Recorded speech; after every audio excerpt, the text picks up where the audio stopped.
ఫిబ్రవరి 16న దేశవ్యాప్త సమ్మెను విజయవంతం చేయాలని కార్మిక సంఘాల నాయకులు కోరారు. కేంద్ర బీజేపీ కార్పొరేట్ మద్దతు విధానాలను ధిక్కరిస్తూ ప్రతిఘటనకు పూనుకోవాలని, కేంద్ర ప్రభుత్వ వైఫల్యాలపై నిరసన వ్యక్తం చేస్తూ సామాన్య ప్రజానీకం మరియు కార్మిక వర్గం పెద్ద ఎత్తున ఈ నెల 16న దేశవ్యాప్త కార్మికుల సమ్మెను విజయవంతం చేయాలని జాయింట్ కార్మిక సంఘాల నాయకులు పిలుపునిచ్చారు. రాజన్న సిరిసిల్ల జిల్లాలో మరియు వేములవాడలో 2 నియోజకవర్గాల కేంద్రంగా ఉదయం 10 గంటల వరకు 2 నియోజకవర్గాల కార్మికులు, కర్షకులు, రైతులు పెద్ద ఎత్తున పాల్గొని ఈ సమ్మెను విజయవంతం చేయాలని సిఐటియు నాయకులు కోరారు.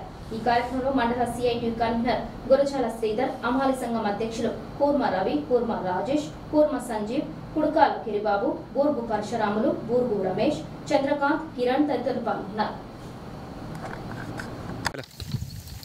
ఈ నెల ఫిబ్రవరి 16 తారీఖున జరిగే దేశవ్యాప్త సమ్మె పోస్టర్ను బోయిన్పల్లి మండలం దేశాయపల్లి గ్రామంలో అమాలి కార్మికుల మధ్యలో విడుదల చేయడం జరిగింది.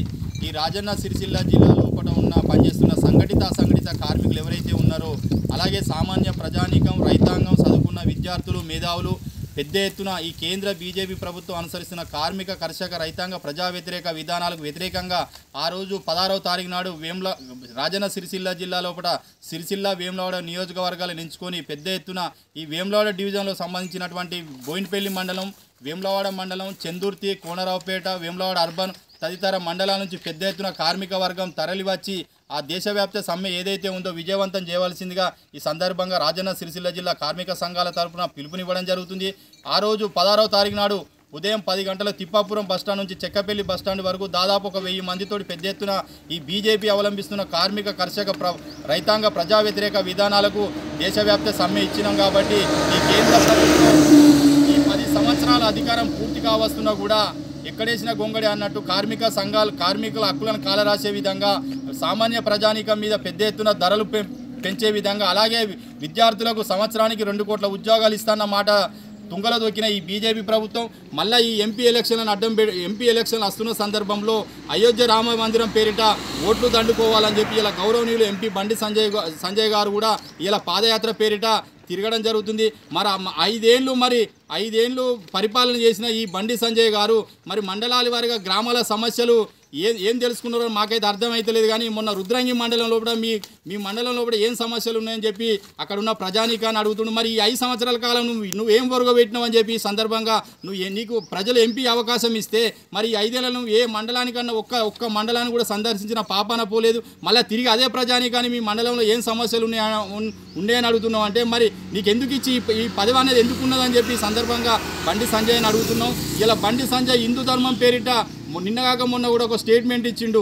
ఏమని, హిందువులు అయితే బీజేపీకి ఓటేయాలని చెప్పి ఏదో ఒక అనుచిత వ్యాఖ్యలు చేసింది. మరొక భారత రాజ్యాంగం అనుసరిస్తున్న ఒక ఎంపీ గౌరవ హోదాలో ఉండి మరి ఈ భారత రాజ్యాంగం కల్పించిన హక్కు ఏదైతే ఉందో మీరు ఎంపీ హోదాలో ఉండి మరొక హిందువుల ఓట్లే పనికొస్తాయా? మరి ముస్లింలు, క్రైస్తవులు, సిక్కులు, బౌద్ధులు వాళ్ళ ఓట్లు పనికిరావా? ఈ మత రాజకీయాలు మానుకోవాలని చెప్పి సందర్భంగా గౌరవనీయులు బండి సంజయ్ గారికి హితవు పలకడం జరుగుతుంది. అసమానతలను ఉట్టించి ఇలా దేశంలో అల్లకల్లోలం చేసేందుకు మీరు బీజేపీ ప్రభుత్వం కంకణం కట్టుకుంది. కాబట్టి విద్యార్థి లోకం మేల్కోవాలి, యువత మేల్కోవాలి, మేధావులు మేల్కోవాలి, కార్మిక వర్గం కూడా మేల్కోవాలి. ఈ బీజేపీని ఈ రానున్న ఎలక్షన్లలో బొందబెట్టాలని చెప్పి సందర్భంగా దేశం లోపల కులాలు, మతాల అసమానతలు సృష్టించుకుంటా వారి కేవలం మత రాజకీయాల మీద లాభం పడేదందుకే ఇలా కార్మిక వర్గాన్ని, రైతాంగాన్ని, ఈ దేశ ప్రజానీకాన్ని తప్పు పట్టిస్తుంది. ఇలా పెరిగిన ధరలు ఇటు చూసుకుంటే ఒక పక్క పెరిగిన ధరలు, ఒక సగటు పేదవాడి మధ్యతరగతి జీవన ప్రమాణాలు తగ్గుతుంటే ఇలా మరి పేదరికంలో నుంచి బయటపడేస్తుందని చెప్పి ఇలా కేంద్ర నరేంద్ర మోడీ గారు గొప్ప చెప్పుకుంటూ మరి విపరీతమైన ధరలు పెంచుకుంటూ ఇలా సామాన్యుడు ఏ రకంగా పైకి వస్తాడని చెప్పి సందర్భంగా బీజేపీ ప్రభుత్వం అడగదలుచుకున్నాం. ఇప్పటికైనా కల్లిబొల్లి మాటలు మానుకొని కార్మికుల పట్ల, కర్షకుల పట్ల వారి హక్కులు ఏంది, వారి జీవన స్థితిగతులు ఏంది అని ఆలోచించవలసిన బాధ్యత ఒక కేంద్ర బీజేపీ ప్రభుత్వం ఉన్నది. కాబట్టి ఆ వాస్తవమైన బాధ్యతను ఈ 10 ఏళ్ళు తుంగల దొక్కింది. కాబట్టి మళ్ళీ ఎంపీ ఎలక్షన్లకు మళ్ళీ రావాలని చూస్తుంది. ఈసారి మాత్రం బీజేపీ వస్తే మళ్ళీ ఈ దేశంలో అల్లకల్లోలమయ్యే ప్రమాదం ఉంది. కాబట్టి ఇప్పటికైనా తస్మత్ జాగ్రత్త అని చెప్పి కార్మికులకు, కర్షకులకు, ముఖ్యంగా యువత, బీడీ కార్మికులు అందరూ పెద్ద ఎత్తున రేపు ఫిబ్రవరి 16న జరిగే దేశవ్యాప్త సమ్మెలో కార్యక్రమంలో పాల్గొని విజయవంతం చేయాలి.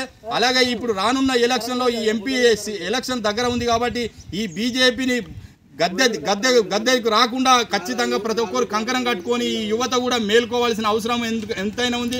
ఎందుకంటే మతాన్ని రాజకీయాలకు తీసుకొచ్చి ఇలా యువతను కూడా పక్కదారి పట్టిస్తున్న ఈ బీజేపీ ప్రభుత్వం పట్ల అప్రమత్తం ఉండకపోతే ఈ దేశం లోపల రాష్ట్రం లోపల గ్రామాలలో కూడా అసమానతలు పెంచి పోషించినట్టు జరుగుతుంది.